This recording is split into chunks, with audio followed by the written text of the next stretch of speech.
Meet the new co-host of Across the Fence, Turt.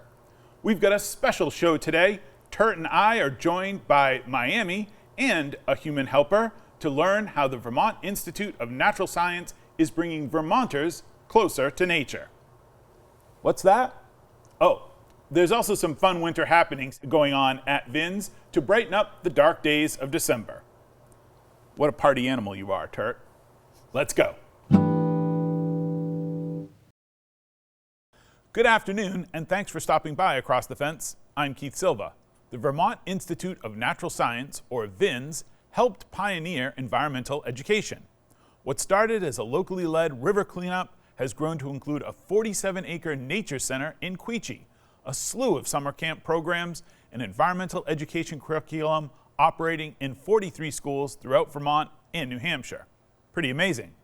Key to VINS public outreach are their animal ambassadors like Turt, Miami, and Ferrisburgh, and their handler, Anna Morris, an environmental educator who is the director of VINS Wildlife Ambassador Program.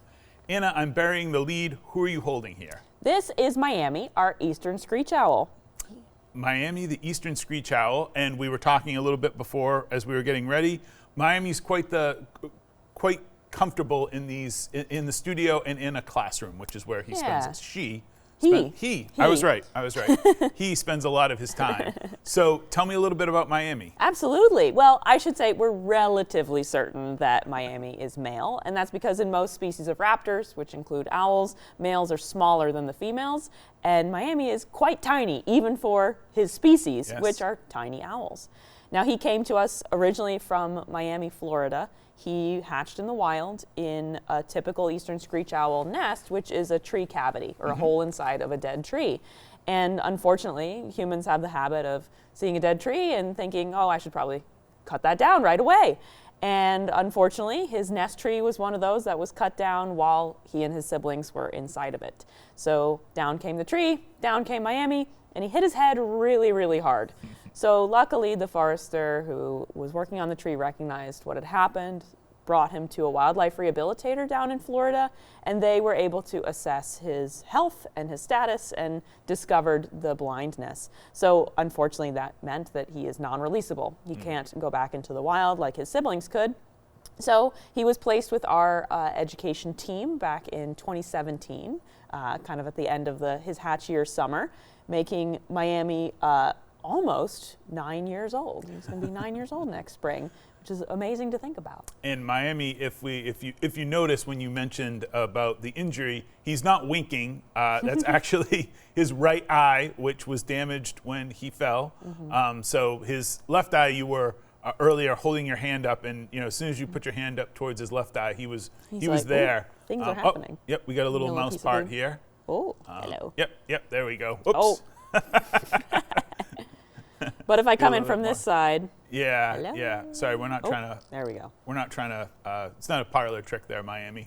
We're just trying to show people what's going on. So one of the interesting things is they did not have a rehab facility in Florida, so that's how Miami ended up in Vermont, kind of a reverse snowbird. Right. And he wasn't just set off and expected to find Vermont. How did he get here? Right, yeah, exactly. They didn't have an educational arm to their rehab facility, so they needed a permanent home for him.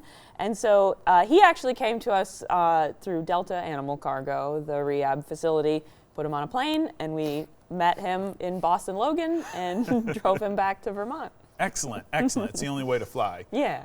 We have two other ambassadors to share. Do you want to see who's next? Absolutely. All right. Let's go. And I get to hold one, which is kind of fun. That's one thing that we haven't talked about yet is that Anna has a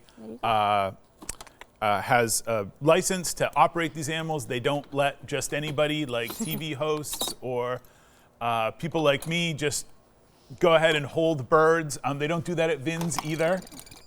He's excited. Oh, he's excited. I'm sure a few mouse Here parts we go. will help. Go. All right. Oh my goodness. Are you going to do that the whole time? Maybe. Just maybe. Who is this? So this is Ferrisburgh, and he is an American kestrel. And the reason why he's making this noise is because he's feeling a little hungry, and we here are humans who he thinks are probably going to give him food. At least one of the humans. At least one of us. And this is because Ferrisburgh, unfortunately, is imprinted on humans. He was found by someone in the town of Ferrisburgh, Vermont, sort of roaming around the streets and being very, very friendly.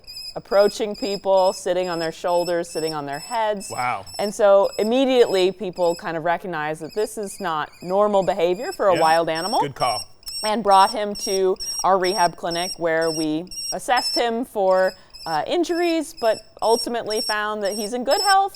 He just is way too friendly. Way too friendly. And this can happen if someone who isn't licensed or experienced at all in raising a baby bird takes that upon themselves and keeps them in their home for that impressionable period of time. He, unfortunately, is never going to be releasable because he would approach the nearest human being and start food begging. Food begging. Food begging. Let's not let him beg too much there. You want something? Yeah. Oh, He might talk with his mouth full. Sometimes. I've seen him with a full crop. American kestrels are one of the birds that have a crop, like a food storage in their throat. I've seen him with a full bulging crop. He's just eaten an entire mouse, and he's still making that sound. Still making the sound. So when folks come to VINS, is Ferrisburgh one of the birds they would meet? Absolutely. Yep. He does our programs on site. He also travels around. We visit schools and libraries, festivals, ski resorts in the wintertime. Ski resorts in the wintertime. Yeah. Mm-hmm. What's the thing to know about the American kestrel? Yeah, these are surprisingly common birds that I feel like people will say, oh, I don't think I've ever seen one. But if you look out in especially fields, farm fields, meadows, grassland areas, on the edges of that area, they might be sitting in an exposed tree or on a power line, sitting there looking very much like an American robin, but you know it's not a robin when they fly down and grab a mouse in their talons, or they chase a grasshopper or a dragonfly. So Ferrisburgh is very puffed up right now. Is that a defensive thing? Is he cold? She cold? He's probably a little chilly, but also this is just a sign that he's kind of comfy in this location. If he had all of his feathers slicked down close to his body, that'd be a signal that he's getting ready to fly, just in case something happens. I need to be able to leave. He has zero concerns right now. When you bring these animals to classrooms, obviously the response must be enormous, but what are you there to do? Are you there just to show them an animal, or there's learning that's taking place? Absolutely. Well, the role that our ambassador birds have is that they are our education partners. We believe that environmental education is super important for especially children, but for everyone of all ages, to learn about our ecosystems and the impacts that we have. And by meeting a live member of said ecosystem, a wild animal in their midst, that has so much more of an impact that we've found, that people remember Ferrisburgh, the American kestrel, a little bit better than the water cycle, or perhaps. So that's their job. These animals, they have a job. That's why they're with us. That's why we say they're not pets. Those talons, his feet there, pretty sharp. Yeah, quite sharp. When you're talking about him sitting on people's shoulders or heads, yes. I think that was not great. Right now, he's sitting on me like I'm a branch. He's not like squeezing down on me. But, I mean, if he felt like he was slipping or falling, he might grab something. And he is incredibly strong for how tiny he is. He probably has a 25 PSI grip strength. And that's a lot when your toes are very, very needle sharp. Now so the glove protects me. The glove protects you. Yeah. You mentioned that Ferrisburgh also was imprinted. How common is that? It's not incredibly common, thank goodness. Hope not, yeah. However, Ferrisburgh is the fourth imprinted American kestrel that I've worked with at VINS in the last 10 years. Specifically the American kestrel? Yes. Okay. And I think that's likely because they're kind of small and manageable. You would hope that someone would not decide to raise a baby golden eagle in their own house. but it happens, unfortunately. But it's much rarer. Okay, yes, you've seen baby eagles raised yes. to not imprint, but our golden eagle who lives at VINS, Arizona, she was kept by someone who was not licensed or skilled to raise a golden eagle, and that's why she's with us. She has metabolic bone disease, which has caused some malformities in her skeleton because she didn't get the right diet as a baby in human care. Gotcha. Yeah. Speaking of diet, before we put Ferrisburgh back, perhaps one more snack? Yeah. Nom, nom, nom. You can have that whole thing. Excellent. And back to begging. And back to begging.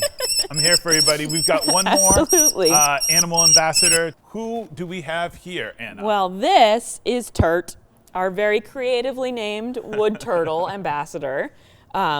Normally we name our animals after where they came from originally in the wild, but Turt has been with VINS the longest of all of our animal ambassadors, and so she got kind of grandfathered in with her little nickname there. Would you like to hold her? I would love to hold Turt. There we go. This is the proper turtle I describe it, hold it like a hamburger. Hold it like a hamburger. She's a little hamburger. Okay, she's a little hamburger. So yeah, what about wood turtle? Common in Vermont, right? We see a lot of wood turtles in Vermont. We do in Vermont. However, they're not common really anywhere else. What I like to remind people is that many turtle species around the world are endangered, and wood turtles are actually considered endangered globally. Here in Vermont, we have a decent population of them, and so a good opportunity to study their habitats, their habits, their diet, their needs. We're kind of the last bastion of the population of wood turtles in the world, so we have a great responsibility to protect them. Excellent. VIN's doing great work. There's a special nighttime program that's happening now. Winter is your quieter season when it comes to tourists.